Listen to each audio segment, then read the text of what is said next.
today is such a rainy day. So when it comes to the weather like this, I would prefer to stay indoor in a comfy and very comfortable place that maybe I can drink a cup of coffee or tea and also eat some cookies and one bite snack that to cheers myself with this very natural music. I mean, it's the rain.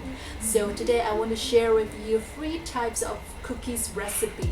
The first one is the cookies that with oatmeal and rasin that is healthy, and I didn't use it with flour and I just used it the bananas. So if you like me, you are not have the flour at home, or sometimes you just have limited time, then you can just cook them with bananas and other ingredients. The second one is the very classic strawberry jam thumbprint cookies, and also it's very easy to make. And the third one is the salty one. I use the sesame instead of the strawberry jam, so I use the salt instead of the sugar, and I make a salty cookies for you, maybe another option if you don't like the sweet one. So let's come with me and let's enjoy our rainy afternoons.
I will list all recipes down below so you can choose anyone you like for your rainy afternoons. So please subscribe. Thank you so much for watching. I will share more easy and healthy for you.